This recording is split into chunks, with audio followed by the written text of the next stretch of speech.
میں تمہارے لیے بہترین نمونہ ہے۔ تو قرآن نے خود یہ حجت قائم کر دی کہ اللہ اور اس کا رسول یہ دونوں بنیادی مرجع ہیں، یعنی ان کی طرف رجوع کیا جائے گا اور ان کی دستوری حیثیت ہے، قانونی حیثیت ہے۔ اور پھر یہ دونوں جس کے بارے میں کچھ ارشاد فرمائیں، جس کے بارے میں ہدایت دیں، پھر اس کو یہ مقام حاصل ہو جائے گا، وہ حجت کا مقام حاصل کر لے گا۔ نبی اکرم صلی اللہ علیہ وسلم نے اپنے صحابہ کو قرآن پاک میں جو بات ارشاد فرمائی گئی، ایک طرف آدم علیہ السلام کی خلافت کی، حضرت داؤد کی خلافت کی، اور آخری نبی حضرت محمد صلی اللہ علیہ وسلم کو جو اللہ کی طرف سے اقتدار عطا فرمایا گیا، آل ابراہیم میں آپ کا انتخاب ہوا، یہ فقط آتیناہم ملکن عظیما، ہم نے زبردست اقتدار ان کے حوالے کیا ہے۔ اور وہ زبردست اقتدار تھا جو مکہ مکرمہ سے شروع ہوا اور مدینہ منورہ میں اس نے پورے جزیرۃ العرب کو اپنے زیر اقتدار لے لیا۔ اور اس کے بعد پھر چونکہ اللہ تعالیٰ نے یہ بات بھی فرمائی تھی کہ وعد اللہ الذین آمنوا منکم وعملوا الصالحات، تم میں جو لوگ مومن ہیں اور جن کا عمل صحیح ہے، جن کا عمل صحیح ہے وہ مومن ہے، اللہ ان سے وعدہ کر رہا ہے کہ ان کو خلافت عطا کرے گا۔ اللہ کا یہ وعدہ ہے کہ ان کے دین کے قدم جما دے گا۔ اللہ کا یہ وعدہ ہے کہ دہشت اور خوف کے ماحول کے بعد اللہ ان کو امن و سلامتی سے نوازے گا۔ یہ اللہ کا وعدہ ہے۔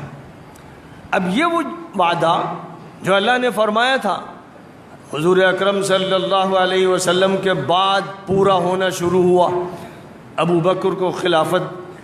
عطا کی گئی، عمر کو خلافت ملی، عثمان کو خلافت ملی، علی کو خلافت ملی۔ یہ چار ہیں جو خلفاء کہلاتے ہیں، اور یہ صرف خلفاء نہیں بلکہ خلفائے راشدین ہیں۔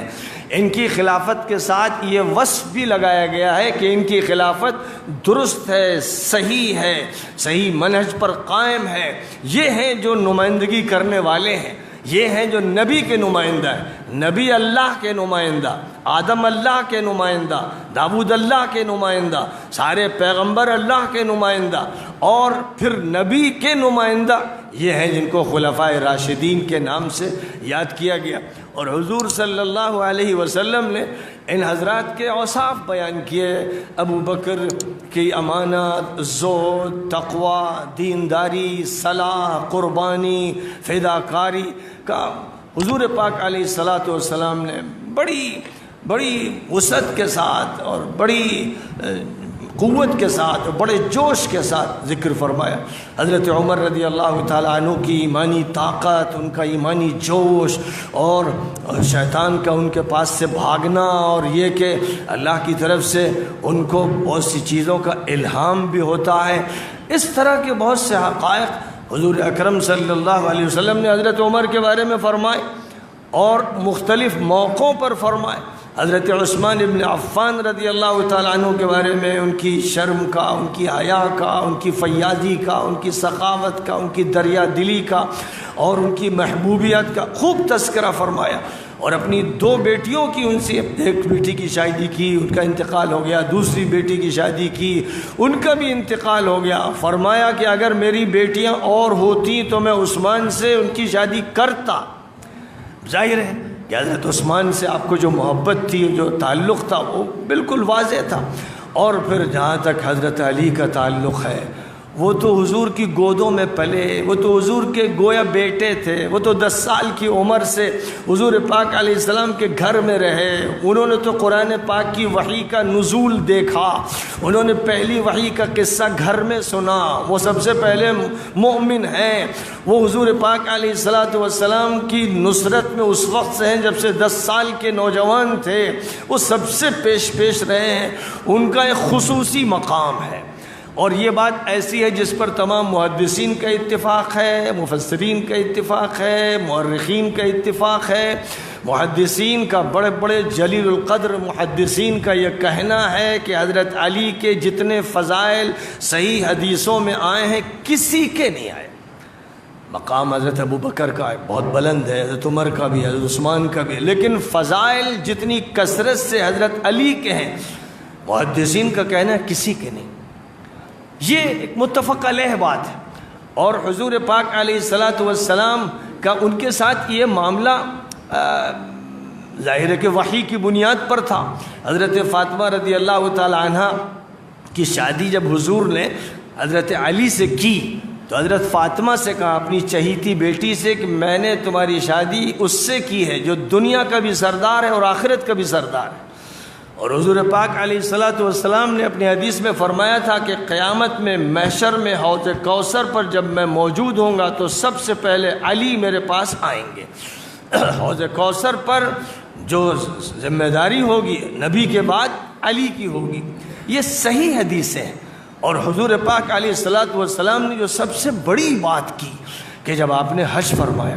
آپ نے اپنے حج کو مؤخر کیا۔ بعض علماء کہتے ہیں سن 6 ہجری میں حج فرض ہو گیا تھا، لیکن زیادہ ترجیح اس قول کو ہے کہ سن 9 ہجری میں حج فرض کیا گیا۔ اور جب حج فرض ہوا تو حضور اکرم صلی اللہ علیہ وسلم نے ابو بکر صدیق کو حاجیوں کا امیر بنا کر روانہ فرمایا۔ سن 9 کا حج ابو بکر صدیق رضی اللہ تعالیٰ عنہ کی قیادت اور امارت میں کیا گیا۔ اور حضرت ابو بکر کو جب روانہ کر دیا گیا اور حضور اکرم صلی اللہ علیہ وسلم پر سورہ براءت کی آیتیں نازل ہوئیں جن میں یہ بات فرما دی گئی تھی کہ اب اعلان کر دیا جائے کہ اس سال کے بعد مشرکوں کو حج کا موقع نہیں دیا جائے گا، وہ مکے میں اور حرم میں داخل نہیں ہو سکیں گے۔ جب اس اعلان کا مسئلہ آیا تو حضور صلی اللہ علیہ وسلم نے حضرت علی کا انتخاب فرمایا کہ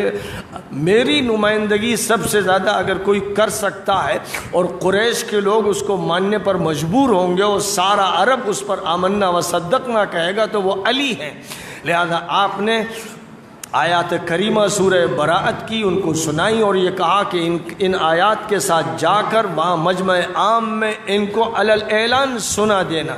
اور جب حضرت علی پہنچے ہیں تو ابو بکر صدیق نے حضرت علی سے کہا کہ آپ امیر کی حیثیت سے ہیں یا نہیں، یعنی وہ یہ سمجھے کہ ہو سکتا ہے حضور نے ان کو امیر بنا دیا ہو، تو ابو بکر صدیق مأمور بننے کے لیے تیار تھے کہ میں آپ کے تابع رہوں گا۔ حضرت علی نے کہا کہ نہیں، مجھے امیر نہیں بنایا گیا ہے، امیر آپ ہی ہیں، لیکن مجھے بھیجا گیا ہے اس لیے کہ میں یہ اعلان کر دوں۔ سورہ براءت کی آیات میں جو بات ارشاد فرمائی گئی ہے کہ آئندہ سے کوئی شرک کرنے والا سرزمین حرم میں داخل نہیں ہو سکے گا، اور جن کے ساتھ معاہدے ہیں ان کے ساتھ معاہدے بھی اپنی مدت تک رہیں گے اور اس کے بعد وہ معاہدے ختم ہو جائیں گے۔ اور بقیہ تمام لوگوں کے لیے یہ اعلان ہے کہ 4 مہینے سے زیادہ کوئی مشرک اس ملک میں نہیں رہ سکتا۔ اگر اسے رہنا ہے تو پھر اس کو توحید اختیار کرنی ہوگی، ورنہ وہ اپنی کوئی جگہ تلاش کر لے۔ یہ سارے اعلانات حضرت علی کے ذریعے کروائے گئے۔ پھر 1 سال کے بعد حضور اکرم صلی اللہ علیہ وسلم نے حج کا فیصلہ فرمایا تو چاروں طرف سے حاجیوں کا ازدحام ہوتا چلا گیا۔ مدینہ منورہ سے 40-50 ہزار افراد اور دوسرے علاقوں سے، مدینے سے مکے تک کے جو درمیانی علاقے تھے وہاں سے حاجی صاحبان اور دور دراز کے خطوں سے حاجی صاحبان کا تانتا لگ گیا۔ اور روایتوں میں یہ بیان کیا جاتا ہے کہ حجۃ الوداع آخری حج جو حضور کا ہے اس میں 1,14,000 یا 1,24,000 دونوں روایتیں ہیں۔ اتنی تعداد میں آپ کے سامنے وہ حضرات تھے کہ جو حج میں آئے تھے اور آپ کے ساتھ حج کرنا چاہتے تھے۔ حضرت علی اس وقت یمن میں تھے، وہ یمن سے حج میں آ کر شریک ہوئے اور حضور اکرم صلی اللہ علیہ وسلم کے لیے اور اپنے لیے وہاں سے قربانی کے جانور لے کر آئے۔ حضور پاک علیہ الصلاۃ والسلام 63 جانور لے کر مدینہ منورہ سے چلے تھے اور بقیہ 100 تک جانور وہ لے کر آئے۔ اس طرح 100 جانور تھے جن کو حضور اکرم صلی اللہ علیہ وسلم نے اور حضرت علی نے حج کے مناسک ادا کرنے کے بعد ذبح کیا۔ حضور پاک علیہ السلام نے 63 جانور گویا اپنی عمر کا لحاظ رکھتے ہوئے ہر سال کے مقابل میں 1 جانور کو ذبح فرمایا۔ بقیہ جو جانور تھے وہ حضرت علی کے سپرد کر دیے گئے، انہوں نے ذبح کیے۔ اب یہ جو آپ کا عمل تھا جس کو سب دیکھ رہے تھے کہ جو نمائندگی آپ دے رہے ہیں اور جس طرح سے علی آپ کے ساتھ شامل ہیں وہ یہ حجت فراہم کرنے کے لیے کافی تھا کہ تمام صحابہ میں حضور پاک علیہ الصلاۃ والسلام نے خاص مقام علی کو دیا ہے۔ اور اس کے بعد حج کر لیا گیا۔ 14 ذی الحجہ کو حضور اکرم صلی اللہ علیہ وسلم مکہ مکرمہ سے مدینہ منورہ کی طرف روانہ۔ ہزار انسانوں کی بھیڑ آپ کے ساتھ ہے۔ مکے اور مدینہ کے درمیان کے گاؤں کے لوگ، مدینہ کے لوگ، 40-50 ہزار کا قافلہ یہ حضور کے ساتھ واپس چلا آ رہا ہے۔ 18 تاریخ کو اس مقام پر پہنچے جہاں ایک تالاب ہے جس کو غدیر خم کے نام سے یاد کیا جاتا ہے۔ اور عجیب بات ہے کہ یہ تاریخی واقعہ، بڑا اہم واقعہ، بڑا انقلاب انگیز واقعہ جس کا غدیر خم سے رابطہ ہے، اس کو ہمارے عام طور پر اہل سنت نے فراموش کر دیا اور شیعوں کے حوالے کر دیا کہ اب شیعوں کے ہاں غدیر خم کی عید منائی جاتی ہے، انہوں نے اس کو تہوار بنا دیا، جشن بنا دیا۔ اہل سنت نے فراموش کر دیا۔ انہوں نے بھی غلط کیا، انہوں نے بھی غلط کیا۔ مسئلہ جیسا تھا ویسا امت کے سامنے پیش کرنا چاہیے، جس کا ذکر امام بخاری، امام مسلم، امام ترمذی، امام نسائی، دیگر محدثین اپنی اپنی کتابوں میں کرتے ہیں، اس کی تفصیلات بیان کرتے ہیں۔ تو حضور اکرم صلی اللہ علیہ وسلم 18 ذی الحجہ کو جب غدیر خم کے مقام پر پہنچے، جو تقریباً مدینہ اور مکے کے درمیان میں ہے، تو آپ نے لوگوں سے فرمایا کہ لوگ یہاں ٹھہر جائیں۔ سارا قافلہ ٹھہر گیا۔ اب حضور اکرم صلی اللہ علیہ وسلم نے دن کی روشنی میں ظہر کے وقت لوگوں سے کہا کہ سب نماز کے لیے جمع ہو جائیں، الگ الگ اپنے خیموں میں نہ پڑھیں، ایک جگہ پر میدان میں سب کو شریک ہونا ہے اور نماز پڑھنا ہے۔ سارے لوگ جمع ہو گئے، ظہر کی نماز سب نے حضور کی امامت میں ادا کی۔ اس کے بعد آپ وہاں ایک بلند مقام پر کھڑے ہوئے اور لوگوں کو مخاطب کیا، لوگوں سے فرمایا کہ اے لوگو، اب میرا آخری وقت قریب ہے، دنیا سے میری رخصتی کا وقت آ گیا ہے، میرے دن اب اس دنیا کے معدود چند ہیں، میں تمہیں وصیت کر رہا ہوں، میں آج تمہیں وصیت کر رہا ہوں، اس کو آخری وصیت سمجھو کہ یہ آخری دن ہے میری دنیا کے۔ اس کے بعد آپ نے فرمایا کہ لوگو، اللہ کی کتاب میں ہدایت ہے، اسی میں روشنی ہے، وہی ہمارے تمہارے لیے مرجع ہے، وہی ہے جو اساس و بنیاد ہے۔ میں اس کتاب کے بارے میں وصیت تمہیں کرتا ہوں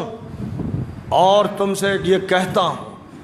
میں تم سے یہ کہتا ہوں کہ لوگو، ترکت فیکم ثقلین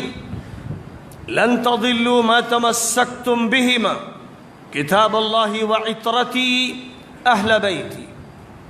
اے لوگوں، دو بھاری ذمہ داریاں اور امانتیں میں تمہارے درمیان چھوڑ رہا ہوں، اگر تم ان کو مضبوطی سے تھامے رہو گے تو ہرگز گمراہ نہیں ہوگے۔ ایک قرآن اور ایک میرے اہل بیت، میرے گھر کے لوگ،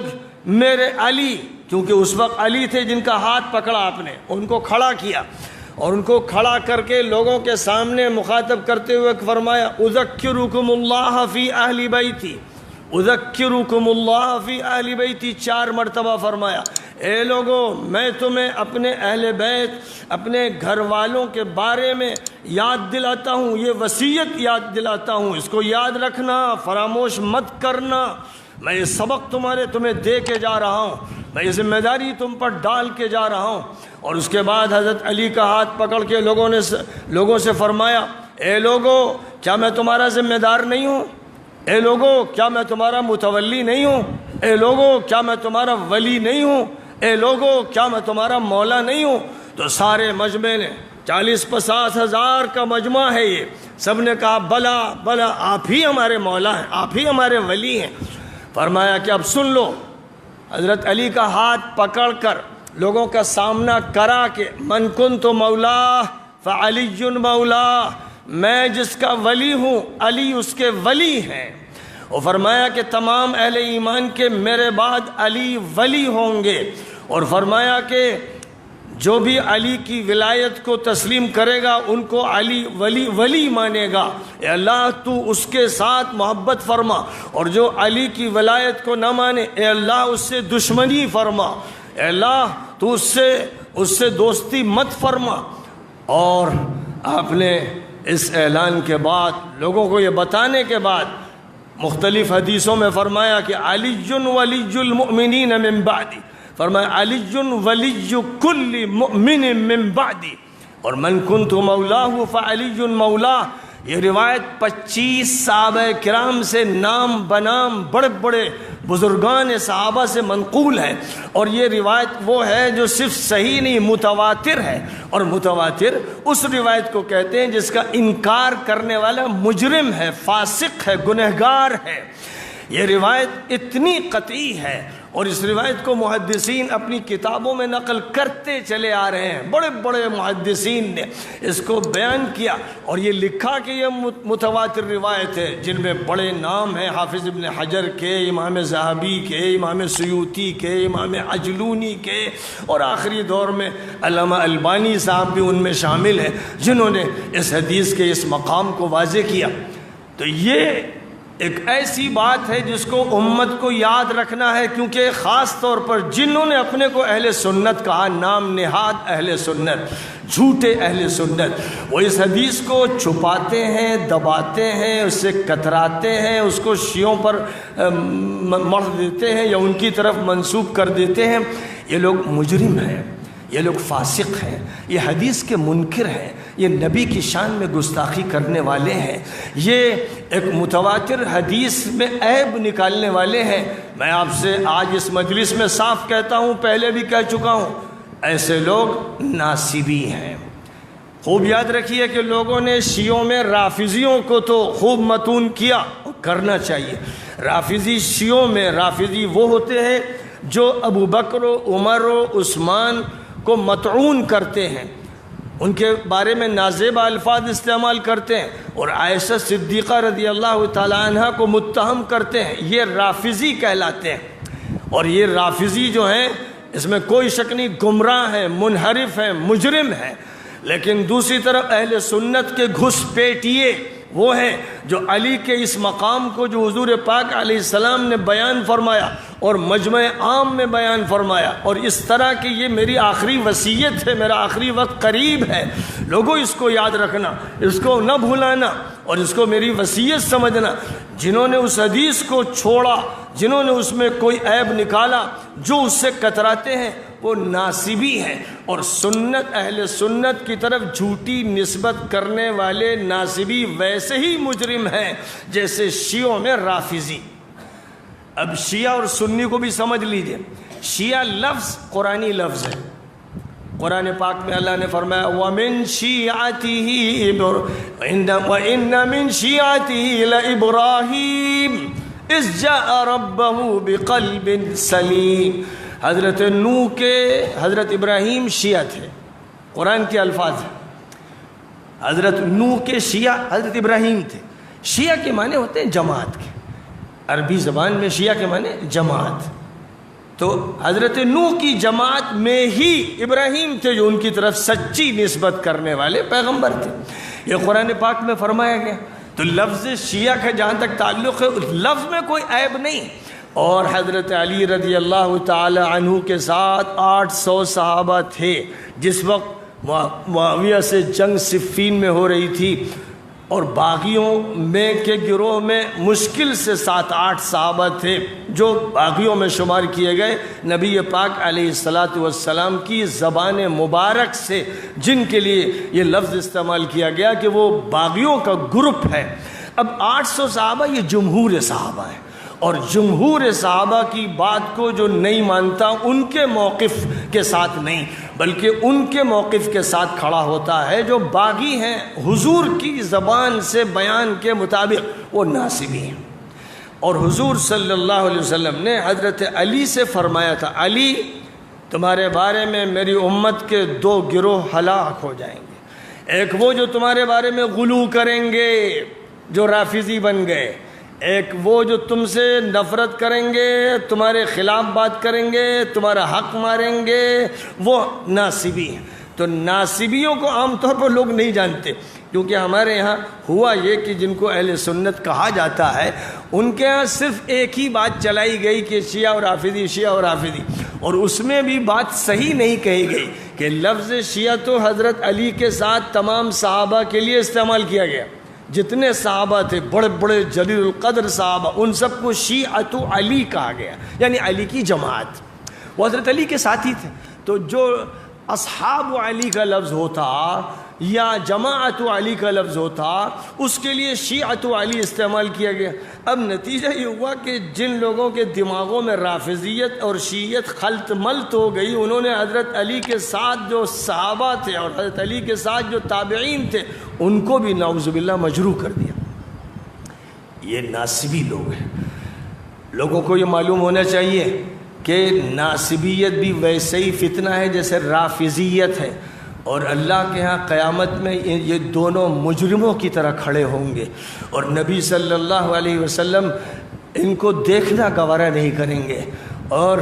رافضیوں سے بھی آپ کو نفرت ہوگی کیونکہ ابو بکر آپ کے عزیز اور محبوب، عمر آپ کو محبوب، عثمان آپ کو محبوب، اور عائشہ صدیقہ آپ کی زوجہ مطہرہ، لہذا جو ان کے بارے میں زبان اس طرح کھولیں گے کہ انہیں متون کریں گے وہ حضور کو مبغوض ہوں گے، بالکل طے شدہ بات ہے۔ لیکن اسی طرح جو علی کو متون کریں گے یا ان کا حق ماریں گے یا ان کی جو حیثیت حضور نے متعین کی اس حیثیت کا تذکرہ نہیں کریں گے اور ایسی حدیثوں میں عیب نکالیں گے، وہ ناسبی ہوں گے، اور وہ بھی حضور کے ہاں مردود ہوں گے، اس قابل ہوں گے کہ ان پر نگاہ کرم نہ فرمائی جائے اور حوض کوثر سے دھکے دے دے کر انہیں ہٹا دیا جائے۔ حضور اکرم صلی اللہ علیہ وسلم سے جب حضرت عمر نے ایک دن کہا کہ حضور یہ جو ہے آپ کا صحابی بنا پھرتا ہے عبداللہ ابن ابی، منافقوں کا سردار جس کو شمار کیا جاتا تھا، اور عائشہ صدیقہ پر الزام لگانے میں وہی پیش تھا اور اس کا ٹولہ اس کے ساتھ تھا، تو حضرت عمر تو ایسے لوگوں کی گردن اڑا دینا چاہتے تھے۔ جب انہوں نے یہ کہا کہ حضور مجھے اجازت دیجئے کہ میں اس کی گردن اڑا دوں، تو حضور نے فرمایا کہ لوگ کہیں گے کہ محمد اپنے صحابہ کو مار رہے ہیں۔ حضور نے یہ فرمایا لوگ کہیں گے، یعنی تم جانتے ہو کہ وہ میرا صحابی نہیں، حقیقی معنی میں میرے ساتھ ہے، نماز پڑھتا ہے، مشوروں میں شریک ہو جاتا ہے، یہ سب کرتا ہے، لیکن اندر کچھ اور۔ اب مجھے اللہ کی طرف سے یہ حکم ہے کہ بس میں پردہ ڈالے رہوں، اور اسی لیے حضور پاک علیہ الصلاۃ والسلام نے اپنے خاص رازدار صحابی حضرت حذیفہ ابن الیمان کو نام بتا دیے تھے منافقوں کے،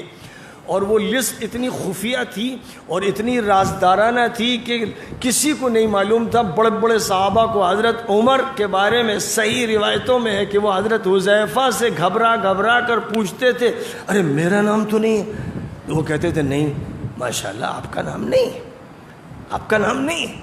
لیکن جن کے نام تھے وہ سب صحابہ مانے جاتے تھے، وہ سب حضور کے ساتھ شریک ہوتے تھے، جنگ میں بھی شریک ہوتے تھے، مسجد میں رہتے تھے، نماز پڑھتے تھے، اور جب کبھی اپنی جان بچانا چاہتے تو عذر کر کے چلے جاتے تھے۔ حضور کو اللہ کی طرف سے مخاطب کیا جاتا تھا کہ آپ نے ان کو اجازت کیوں دے دی، اور یہ ایسے اور یہ ویسے، قرآن ان کے راز کھولتا تھا لیکن نام نہیں کھولتا تھا، اس لیے وہ معاشرے میں رہتے تھے اور ان کا یہ کردار تھا۔ اب انہی میں وہ لوگ تھے کہ جب حضور صلی اللہ علیہ وسلم کو معلوم ہوا کہ مکہ مکرمہ کے لوگ 3000 کی فوج لے کر مدینے پر چڑھائی کے لیے آ رہے ہیں، جس کو جنگ احد کے نام سے یاد کیا جاتا ہے، اور 3 ہجری میں جو جنگ ہوئی ہے، تو اس وقت آپ نے مشورہ کیا، عمومی مشورہ مسجد میں کیا، اور مسجد میں اس وقت 1000 لوگ تھے، اور مشورہ آخر یہ طے پایا کہ اب ہم کو باہر نکل کے جنگ کرنی ہے، اور اس مشورے کی بنیاد پر حضور ان لوگوں کو لے کر جو 1000 کی تعداد میں تھے مسجد سے نکلے اور احد پہاڑ کی طرف روانہ ہوئے۔ ابھی آدھے راستے پر پہنچے تھے کہ اسی عبداللہ ابن ابی نے ایک ہنگامہ کیا، بات مان لی لونڈوں کی، بزرگوں کی بات نہیں مانی، ہم لوگ ساتھ نہیں چلیں گے، چلو بھائی ہمارے ساتھ ہی واپس چلو۔ تو 300 صحابہ اس کے ساتھ واپس چلے گئے، جو مشورے میں شریک، جو جہاد میں نکل رہے ہیں، آدھے راستے سے بغاوت کی انہوں نے، اور یہ عبداللہ ابن ابی کے ساتھ پلٹ گئے۔ تو مسلمانوں کو غصہ اتنا آیا کہ مسلمانوں نے یہ سوچنا شروع کیا کہ پہلے ان سے جنگ کی جائے، ان کو مارا جائے، ہمارے آستین کے سانپ ہیں یہ۔ تو حضور نے فرمایا کہ اس وقت دشمن سر پہ کھڑا ہوا ہے، ہمیں ان سے مقابلہ کرنا ہے، جانے دو ان کو۔ اور اللہ میاں کی طرف سے فرمایا گیا فَمَا لَكُمْ فِي الْمُنَافِقِينَ فِئَتَيْنِ وَاللَّهُ أَرْكَسَهُمْ بِمَا كَسَبُوا، اے لوگوں منافقوں کے بارے میں تمہاری دو رائے کیوں ہو رہی ہیں؟ ان کے کرتوتوں کی وجہ سے خدا نے ان کو ان کی نجاست میں ٹکیل دیا ہے۔ لیکن یہ سارے لوگ مدینہ منورہ میں رہے، حضور کے ساتھ پھر نمازیں پڑھتے رہے، پھر شامل ہوتے رہے، ان کو نہ الگ کیا گیا نہ ان کے خلاف ایکشن لیا گیا، اور اسی طرح ایسے ہی واقعات جو جنگ خندق میں پیش آئے، جنگ تبوک میں پیش آئے اور بغیر جنگ کے پیش آتے رہے، وہ سارے لوگ ملے جلے تھے، اور قرآن پاک ان کا تذکرہ سورہ بقرہ میں کرتا ہے، سورہ آل عمران میں، سورہ نساء میں، اور ان کا تذکرہ سورہ براءت میں، اور ان کا تذکرہ المنافقون نامی سورہ میں، اور مختلف صورتوں میں ان کے تذکرے ہیں جو قرآن کی آیتوں میں موجود ہیں۔ اور نبی صلی اللہ علیہ وسلم نے فرمایا، ام المؤمنین حضرت ام سلمہ رضی اللہ تعالی عنہا سے روایت ہے، حضرت عبد الرحمن ابن عوف جلیل القدر صحابی اس روایت کو نقل کرتے ہیں کہ میں ام سلمہ کی خدمت میں حاضر ہوا، اور میں نے ان سے کہا کہ اللہ نے مجھے بڑی دولت دی ہے، مجھے ڈر لگتا ہے کہ اللہ قیامت میں میرا سخت حساب نہ فرمائے۔ تو حضرت ام سلمہ رضی اللہ تعالی عنہ نے ان سے فرمایا کہ بھائی جو ذمہ داریاں ہیں وہ آپ پوری کیجئے، اور یہ سن لیجئے کہ نبی صلی اللہ علیہ وسلم نے مجھ سے فرمایا تھا کہ میرے صحابہ میں بہت سے ایسے ہیں کہ انتقال کے بعد وہ مجھے نہیں دیکھیں گے، میں انہیں نہیں دیکھوں گا۔ حضرت عبد الرحمن ابن عوف خوفزدہ ہو کر وہاں سے نکل کر حضرت عمر ابن الخطاب کے پاس پہنچے، اور ان سے جا کر یہ کہا کہ ام سلمہ یہ کہہ رہی ہیں۔ حضرت عمر گھبرا گئے، اور وہ حضرت ام سلمہ کی خدمت میں حاضر ہوئے، اور انہوں نے کہا کہ آپ نے حضور سے یہ بات سنی ہے، کیا میرا نام تو حضور نے نہیں لیا تھا؟ تو ام سلمہ نے کہا کہ آپ کا نام نہیں لیا تھا، لیکن اب میں آپ کے بعد کسی کو نہیں بتاؤں گی کہ کس کا نام ہے کس کا نہیں۔ یہ روایت امام جلیل القدر، محدث جلیل، مورخ کبیر، مفسر کبیر امام ابو عمر ابن عبد البر نے اور بہت سے حضرات نے بیان کی ہے، اور صحیح سند سے یہ روایت نقل کی گئی۔ ایسے ہی حضور پاک علیہ الصلاۃ والسلام نے فرمایا، صحیح حدیث میں متعدد صحابہ سے منقول ہے کہ جب میں حوض کوثر پر ہوں گا تو دیکھوں گا ایک جماعت ہے جو چلی آ رہی ہے، میں جب ان کو دیکھوں گا تو دیکھوں گا وہ میرے صحابہ ہیں، لیکن پھر اس کے بعد دیکھوں گا کہ فرشتے انہیں دھکے دے کر ہٹا رہے ہیں، تو میں فرشتوں سے کہوں گا کہ یہ کیا کر رہے ہیں آپ، یہ تو میرے صحابہ ہیں۔ تو فرشتے کہیں گے انک لا تدری ما احدثوا بعدک، اے نبی آپ کو نہیں معلوم کہ آپ کے انتقال کے بعد انہوں نے کیا کیا، کیا رد و بدل کیا۔ یہ معروف حدیث ہے، صحیح حدیث ہے، اور متعدد صحابہ اکرام سے منقول ہے، اور کتب حدیث میں اس کو ذکر کیا گیا ہے۔ یعنی نبی پاک علیہ الصلاۃ والسلام وضاحت فرما رہے ہیں کہ میرے ساتھ جو لوگ ہیں وہ ہر طرح کے ہیں، کچھ ایسے ہیں جو خفیہ طور پر یہودیوں سے ملے ہوئے ہیں، کچھ ایسے ہیں جو اسلام کی نمائش کرتے ہیں، کچھ ایسے ہیں جو مخلص ہیں۔ اب جو مخلص ہیں ان کے مقامات آپ نے بیان فرمائے، اور جو غیر مخلص ہیں یا ابھی تربیت حاصل نہیں ہوئی ان کے بارے میں قرآن نے کہہ دیا قالت الاعراب آمنا